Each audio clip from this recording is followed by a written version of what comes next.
So let me say that I am extremely proud that the Faculty of Social Sciences has demonstrated its commitment to being solutions-oriented, as evidenced by the available learning pathways which we offer. Our first pathway, which is short-term in nature, is our Professional Development Certificate in Strategic Management, hosted by the Business Development Unit. Why this seminar? Well, this seminar has been crafted to revive the field of strategic management in the Caribbean and also articulate how strategic plans can be implemented effectively. And it will cover specific topics such as strategic thinking, strategic planning, strategic execution, monitoring, evaluation, and calibration. And when are we having this? Well, this seminar takes place on May 18th, that's the start date, and it runs for 4 days. It's a virtual seminar, and it ends on the 26th of May. And it will be facilitated by none other than Dr. Sterling Frost. What's the cost of the seminar? It's going to be 2,800 TT dollars or US $400. And I must let you know that registration is ongoing, but our spaces are certainly filling up quite quickly. So we have placed on the screen our email address, which was also placed in the chat for you to reach out to us. And I can tell you that we will be reaching out to the members or the participants of today's session in order to share more details with you on this virtual upcoming seminar. So this is just one pathway, because we did say that the Faculty of Social Sciences offers multiple pathways to learning about strategy. Our second pathway is that of the MSc in Strategic Leadership and Innovation. And this is a 1-year fully online program. It's a fantastic opportunity to commit to a longer term pathway in learning about strategy that involves a lot more rigor. All right, so here with us this morning is the Dean of the Faculty of Social Sciences, Dr. Akola Cameron, the strategist behind the Faculty of Social Sciences, having designed the concept of the multiple learning pathway strategy. Dean Cameron is extremely passionate about the SLIN program, which is this MSc in Strategic Leadership and Innovation. And she's going to shine the spotlight on the details of this amazing postgraduate opportunity. Dean Cameron, over to you. Thank you very much, Charisse. And I also want to thank the panelists for really laying the foundation or providing that context for our multiple learning pathways in the Faculty of Social Sciences. And I want to first of all sort of reiterate the context within which we are operating and how this particular program is responding to the context that we find ourselves in now. And Ian opened the floor and really set the context by making the statement that strategic, but businesses, all organizations need, and he emphasized the need for strategic leadership and a strategic plan. And so this is one of the part of the context that we operate in now, that businesses actually need to be strategic in everything that you do. And not just businesses, but even us as individuals. We need to know where we are now, where we are going, and how we plan to get there. The other context we find ourselves in is this whole need for positive influence, right? And the issue of how do we influence our space wherever we are operating, whether we're at the higher levels of an organization, whether we have our own business, whether it is that we're in middle management, or even at the lower level of an organization. There is an opportunity for all of us to positively influence others and influence decision making regardless of where we are located in our organization. And then thirdly, one of the other contexts that we find ourselves in is this whole need to, what I would say, reimagine.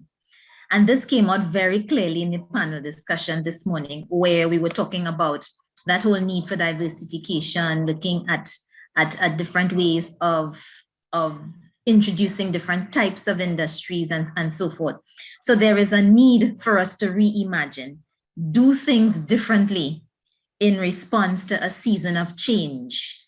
And all the panelists spoke about how their respective organizations have been trying to satisfy this need to reimagine.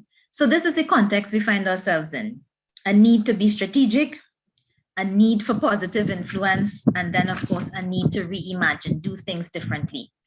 And it is against this background that the MSc in Strategic Leadership and Innovation really responds to this particular context. And we have done so in three different ways. And I'll tell you just to capture the content that responds to this context.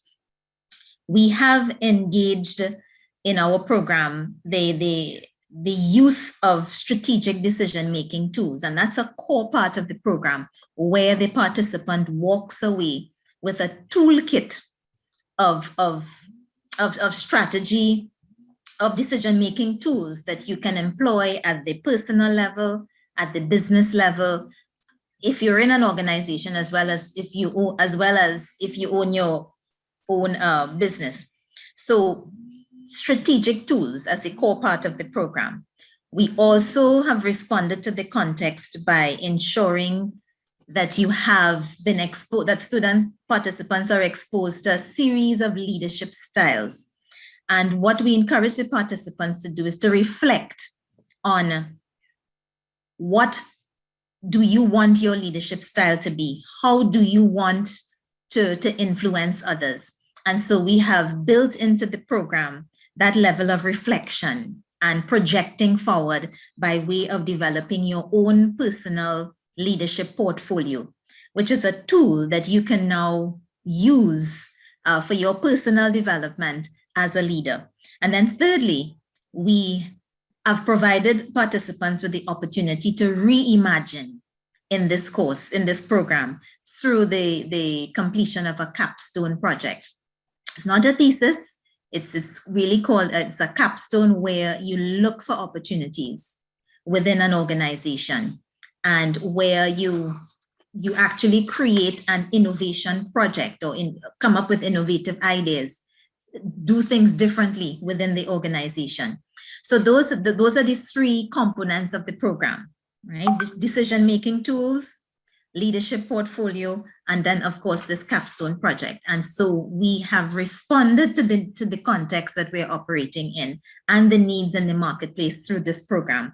And in terms of the delivery, of course, the program is 100% online, 100% coursework. There are no exams. You can actually pursue the entire degree, or you can pursue standalone courses within the program. And then you have two options. You have the accelerated option, where you can complete it in 1 year, or if you don't have the time to commit in 1 year, of course, you have the option of pursuing it over a 2-year period. So really just a succinct program that responds to the context that we find ourselves in. And I want to take this opportunity. We do have with us on the call one of the lecturers in the program, and we also have a current student in the program. And we will now hand over to I believe we're going over to Shelly Ann Wilson, who is one of the main lecturers in the program. And she will be able to provide the lecturer's perspective on the program. And then, of course, we will hand over to Nicholas Jagdeo, who is one of our students, and he will provide the perspective from the students. And then, of course, we are seeing the questions coming up in the chat, and we will be responding to the questions as they come up. So I will hand over to Shelly. Good morning, everyone. Thank you, Dean. It is indeed a pleasure to be here today, and it was a pleasure to be part of the insightful conversation that we had in the panel discussion that started off this session. So I want to say a special thank you to Professor Frost and to the panelists for sharing their ideas and their thoughts about strategy and strategic planning. So as Dean Cameron indicated, I'm here to speak on one of the courses in the MSc in Strategic Leadership and Innovation, and the course is Strategic Decision Making. So I'm going to try to contain myself in terms of providing information. I'm going to try to answer 3 questions. So 1, what is this course about? 2, why is this course included in the program? And 3, what content is covered in this course? So what is this course about? So the course really focuses on one of the most critical skills for leaders and for managers, decision making. And as someone, I think it was Dean Cameron, spoke about it, as humans, we make decisions every day. We have to decide what to have for breakfast. We have to decide what to wear to go to work. We have to decide in business how many items of unit X to produce. We have to decide how much to spend on a marketing campaign. This course, however, focuses on decisions that are complex, those that have long-term implications for companies. So should we build a new plant in Jamaica? Should we invest in biotech? Should Republic Bank expand its business into Ghana? Where in the Caribbean and in Latin America should we establish our BPO? So the course is really on strategic decisions as opposed to operational or tactical decisions. However, the tools and techniques that we talk about, that we cover, would be useful in any context, right? And when we talk about strategic decisions, we are speaking about those decisions that would require a large amount of firm resources, those that are going to affect the long-term prosperity of a firm. They're future-oriented. They have consequences that would affect multifunctional areas in a company, right? So why is this course included in the program? So when we talk about a decision, we talk about a specific commitment to action. We know that there are alternatives. We know that there are different consequences associated with those alternatives, and there's uncertainty about the consequences. And we also recognize that decision-making can be viewed as part art and part science. So that art part of it, that is the sixth sense, that is the rumble that you have in your belly, that je ne sais quoi, that experience business sense. We have those everyday decisions that we can make in moments. We can use rules of thumb. We can use common sense. The tactical decisions, we can use some checklists. We can think through the decision traps. But the strategic decisions, that's when we look at a more rigorous approach. And as panel members spoke about, there are several tools and techniques that have been developed over the years. Mr. D'Souza spoke on the tried and proven Porter's 5 forces. He spoke about SWOT. Mr. Tawari spoke on the PESTLE framework.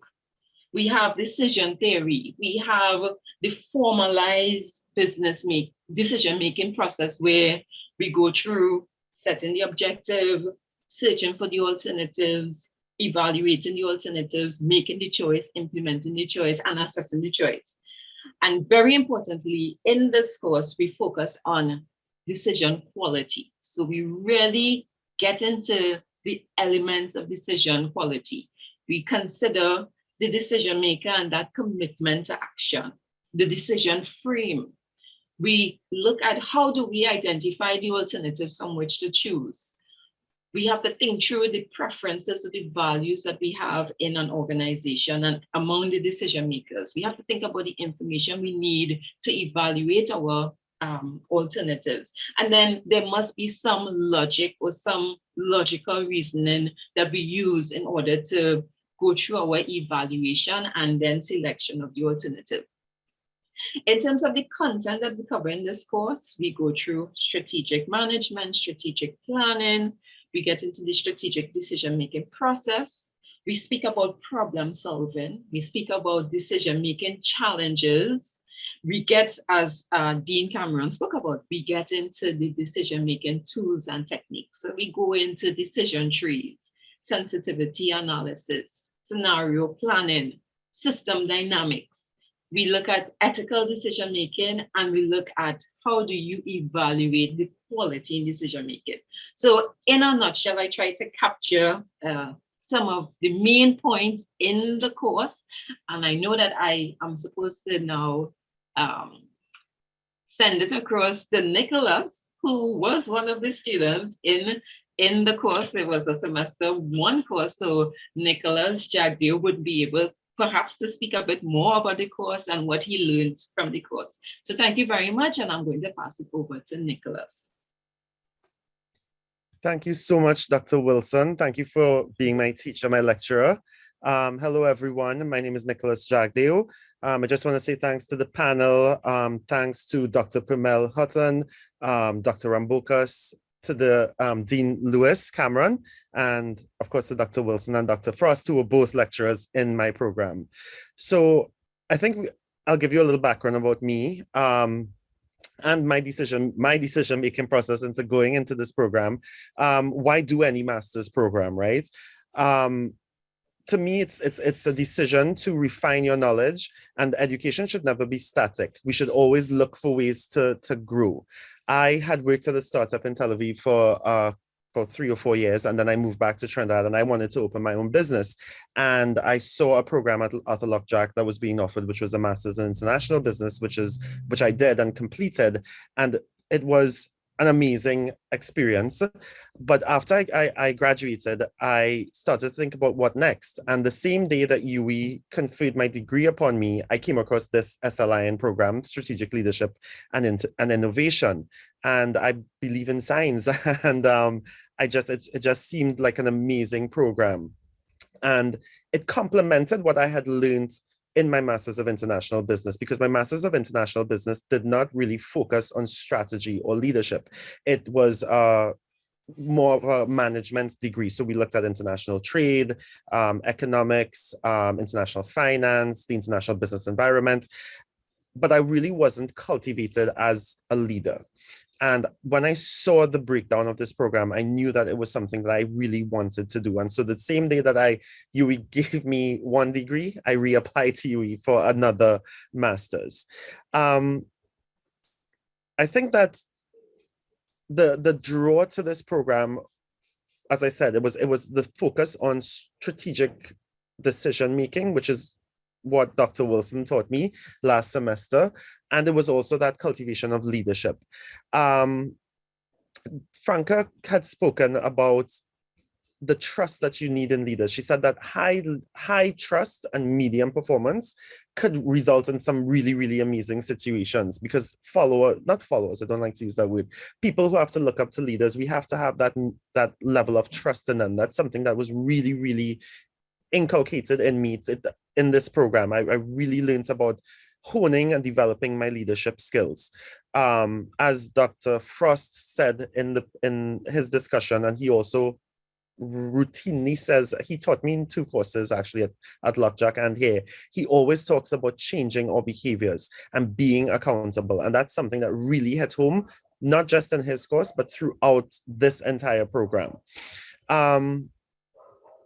What I want to say about the pluses of this program, it comes from the dean's office. I don't think that there's any other program in UWI where the dean is so intricately involved in the program. I've felt Dr. Akola's presence throughout this program, which is a good thing. Probably also a bad thing to have the dean be so available, monitoring your performance. But it's been a very good experience having her there. At the end of last semester, so it's interesting, in my Masters of International Business and in this program, I'm the first cohort. So I'm sort of the guinea pig. I keep being the guinea pig for programs, which is a good thing because I'm able to have my voice be heard and I'm able to give my feedback and see that implemented. During our first semester, the coursework, as Dean Akola said, this is a coursework only program. That was one of the attractions for me. I thought it would be simpler than a exam-based program. Turns out that the coursework is quite intensive, but it's been good. As I was saying, in the first semester, the coursework kind of bumped into each other from the different courses that we were taking. And we gave feedback at the end of the semester, and it was heard. And so this semester, I'm a full-time student, by the way, just to let you all know. So I'm finishing next semester. We were heard, our voices were heard. And this semester, the coursework was divided into a much more manageable situation. And that gave me a lot of comfort to know that our program director, who's Lisa McDonald, and Dina Collar are so present and so available, so there, and that not just present, they listen to our concerns, and it's translated immediately, that these concerns are addressed so immediately. Another plus of this program, I'm from San Fernando, so that trek up the highway could be quite onerous for me, and I guess for any Southern person. And having it be online has been quite positive for me. So I leave work, I don't have to leave work and be in traffic. I get home and I'm able to log on. So that lack of that ability to just be able to relax to go into a program has been very rewarding for me. I think this is the only program at UWI that's being offered entirely online. I'm not sure that, so check me on that, but that was one of the draws as well for me. One of the drawbacks of it being online is that there's not that in-person camaraderie which can develop among students and with the lecturer.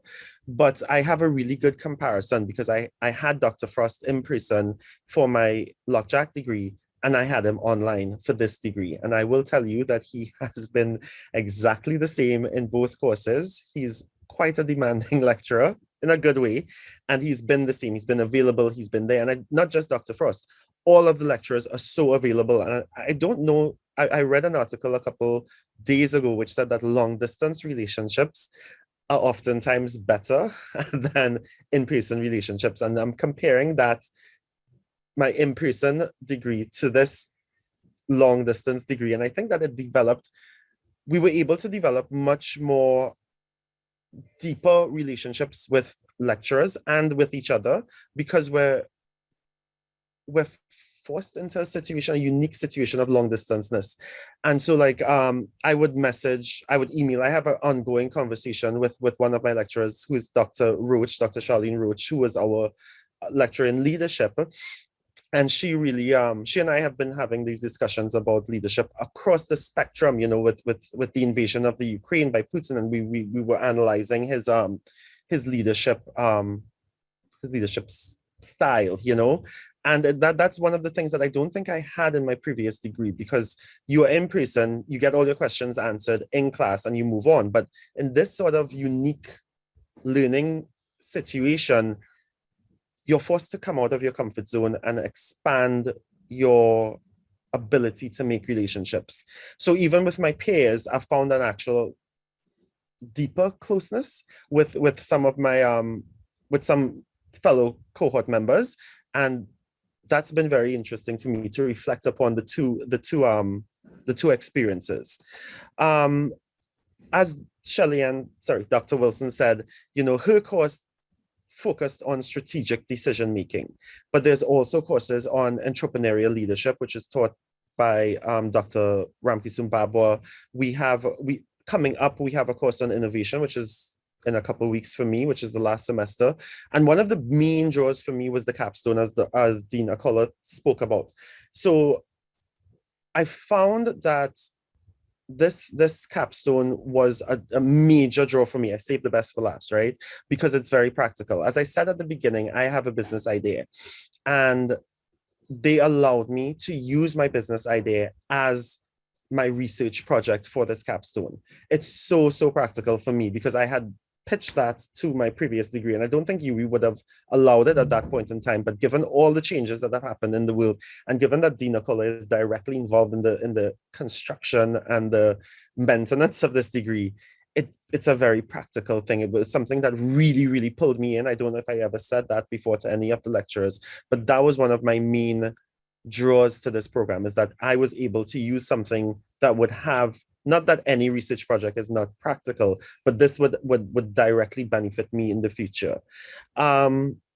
So in closing, I think everyone's choice and pathway to a degree program is different. You know, if you're looking for a management degree, then you go a traditional management route. But this to me really, really has developed my skills as a leader. It's developed my understanding of strategy and how to be strategic, not just in business thinking, but in on all levels of life, as Dr. Wilson said, you know, having completed, let's see, what new modules? Patrick, I'll have to let them answer that question. At the end of it, I just want to give one takeaway that I've had from this project, from this program, which is innovation, that term, which is used and bandied about so freely by people, you know, innovation. But what does it really mean? And in the coursework, I've really been forced to expand my understanding of this. You know, as I said, I worked in Tel Aviv and we use that word there and it's used to describe Israel a lot. And in Trinidad, we use it a lot as well. But I don't think I really understood what it was. And what I've managed to gain from this program is an understanding of innovation. I'll tell you what it is. We are all creative, and creativity, we come up with ideas where we're able to, you know, brainstorm, but how do we follow through? And that's where innovation comes in. Innovation is the realization of that creativity. And to pull it back to my capstone, my business idea is being realized with the writing of my capstone in a very, very tangible, very, very innovative way. So that's the end of my talk. Thank you, everyone. I hope that, you know, for those who are interested in the program, that you reach out. I can tell you personally that it's been a transformative experience for me. And I hope if you join that it will be for you as well. Thank you, everyone.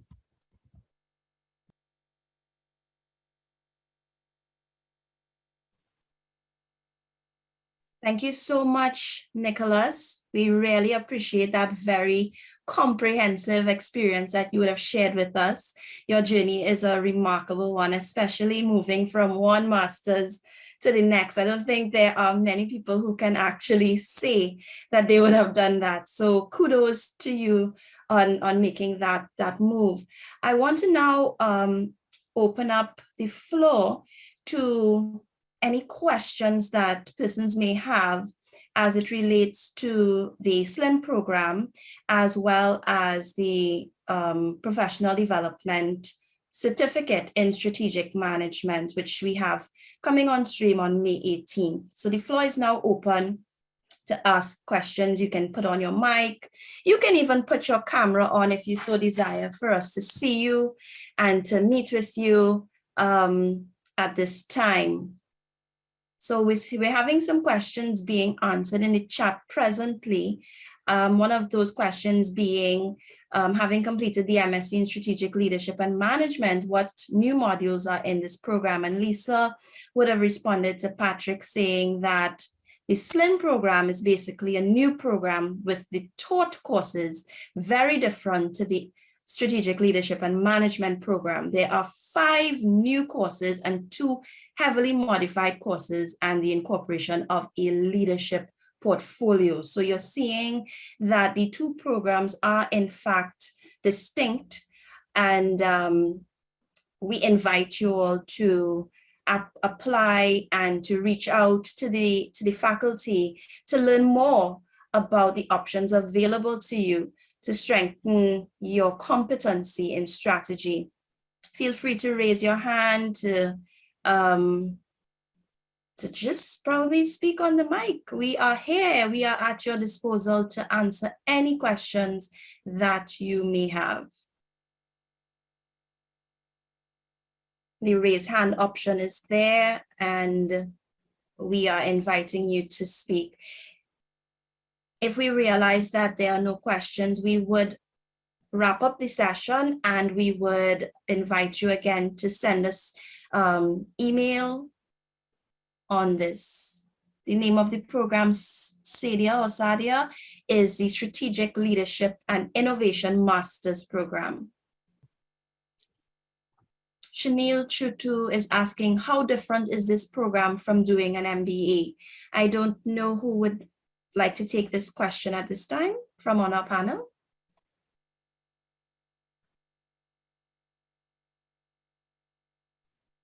I don't know if Nicholas wants to start off and then I can jump in after, or you want Sure, me? no problem. Dr. No Cameron, problem. is your mic unmuted? I'm not hearing anything. Nicholas is going to jump in first from his perspective. Yep, I will. Thanks, Dr. Akola. How is this program different from doing an MBA? An MBA is very, very important. It does develop your management skills and your understanding of business. You'll focus on project management, you'll focus on economics, you'll learn about accounting, finance, but this program is very different. It focuses on your leadership abilities and your strategic decision making. I don't think MBAs in general focus on that. I don't think that they have they don't teach you how to be a leader. This is something that the panelists were really, really focusing on. And I noticed Dr. Frost had talked about it a lot.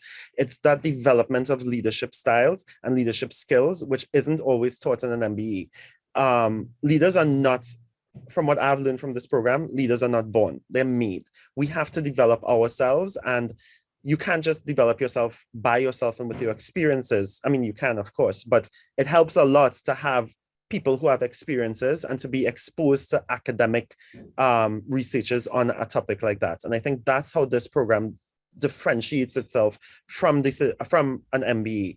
We did have, of course, aspects of the course that overlapped with what an MBA does. Like we have a course on the human side of innovation, which focuses on that HR aspect and developing your HR team to be an innovative team. So there are overlapping aspects, but it's a very different program. And I think that it's a unique program. And I hope that answers your question. And Dean Akola, you could jump in now. Yeah, thanks. I think you hit the nail on the head there with the point about the MBA focuses more on business management, equipping you with tools to manage a business, assess a business performance. So you would focus more on the financial aspect, economics. You will focus a bit on HR as well. Whereas with this program, it's not so much on business management, but more on strategic decision making and leadership. And then, of course, you have the innovation component. So it's important, and it's a good question, because it's important for you to know the distinction between the two so that you can make an informed decision in terms of what your needs are at this time. Right? So one is more strategy and leadership, heavy emphasis on the leadership. And of course, the MBA is more business operations, business management, business administration.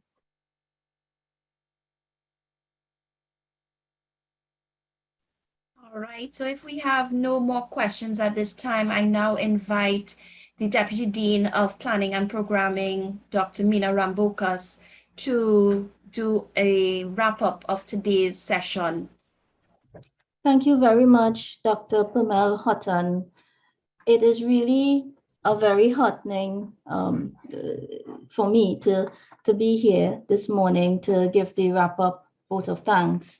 I really would like to take the opportunity to say thank you for joining us this morning and really spending the time to learn about the different pathways that the Faculty of Social Sciences offer on strategy, leadership, strategic management, innovation.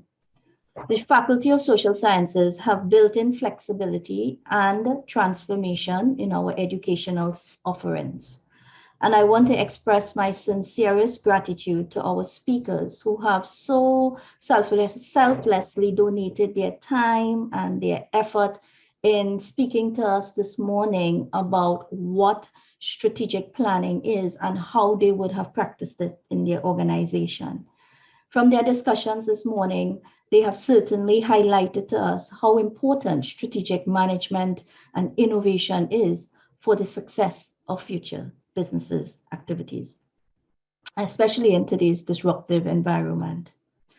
Thank you to our faculty members who have provided the information on our multiple learning pathways program of the Faculty of Social Sciences. And please feel free to reach out to us if you have any more questions or like any additional information that we may not have provided you. We have placed our contact information on the chat, and we will be reaching out to you in the days to come to give you some more information about our offerings on our multiple learning pathways. Again, thank you for sharing your morning with us. And I would like to say to you, please have a very pleasant day. God bless. Goodbye, everybody.